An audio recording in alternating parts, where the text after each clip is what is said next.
In this video, I'm going to show you how to make a very special fried rice recipe that's packed loaded with flavor and nutrients, and is also the perfect way to make your fried rice when you want the grains standing apart and the rice staying fresh many days after cooking. For this recipe, you would need some washed rice, carrots, chicken breasts, onions, minced garlic, and some minced peppers as well, frozen peas and sweet corn, spices and seasonings, cooking oil, salt to taste, and some colorful bell peppers. The full ingredient list will be on our website. The link is in the description box down below. Start by drizzling some oil in a pan on medium to high heat and allow to heat up slightly. Then pour the washed rice into the pot and begin stir frying immediately. The whole idea of this step is to toast up the rice till it is nice and brown, which will introduce a depth of flavor to the dish, help the rice grains stand apart, and will also contribute to the prevention of the fried rice going bad very quickly. I first introduced this in a coconut fried rice and jollof rice recipe that I made 2 years ago on this channel, and the feedback I have gotten from those videos proves that the toasting of the rice first before cooking helps elevate the recipe, so this step is highly recommended. Now, this is what it should look like after toasting. Afterwards, add water or stock into the pot enough to cook the rice through, followed by the seasoning cubes, curry powder and turmeric and some salt, and I also added my all-purpose marinade just to help enhance the flavor of the dish. This is totally optional, okay?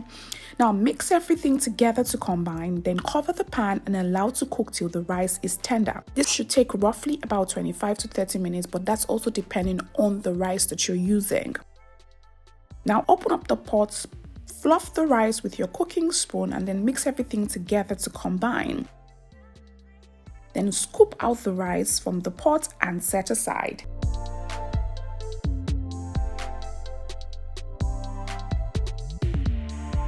In the same pan, drizzle some more oil and then add the chicken breast pieces. Season with just some salt and then begin stir frying immediately until the chicken pieces has lost all of its pinkness and is slightly brown. Take out of the pan and set aside. In the same pan, add some onions and stir fry for a few seconds before adding the garlic paste and the chopped fresh peppers. Continue to stir fry for a few more seconds. Now the carrots go in next. Stir fry again for another 1 minute before adding the seasonings.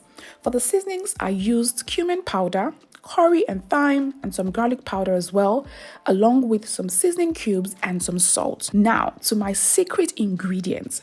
I also added some ketchup at this point as well. You guys, don't knock it off until you try it. It's a total game changer and it lends the perfect balance of sweetness to this dish.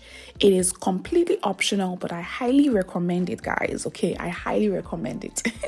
Mix everything together to combine, then grab the cooked chicken pieces and add it back into the pot at this time.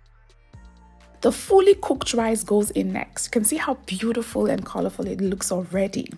Now, I always add the rice in batches, so I'm able to gauge the exact proportion of rice to sauce. I don't want the rice more than the sauce, and I don't want the sauce more than the rice, so I add the rice in bits. Now, mix everything together to combine, and it should look something like this after mixing. At this point, guys, the aroma in your kitchen should be heavenly. Finally, it's time to bring in some other star ingredients, the veggies. I'm using cabbage, which I have finely shredded. I'm also using some colorful bell peppers, which I have also finely diced, and then some frozen peas and sweet corn, and this will take this dish up a notch and to the very next level.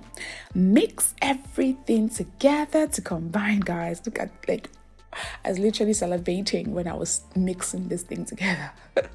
Literally salivating. Look at that, guys. Everything looking so perfect and delicious, and the aroma is on 100. I'm not even kidding you. Now cover the pot one final time and leave to steam for 2 to 3 more minutes. Then stir again one last time and take off the heat immediately.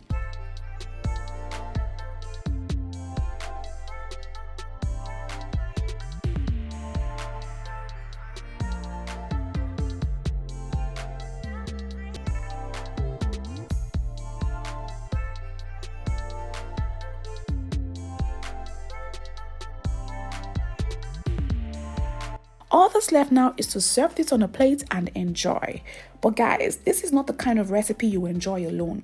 Make sure you make a feast of it and call your family and friends to enjoy with you. This is a fail-proof recipe and it's also a must try. And I'm looking forward to receiving your feedback. If you like this video, please do not forget to give it a thumbs up and then of course share with your family and friends so that they too can learn how to make something new as well. I'll see you next time in another video. Until then, take care guys.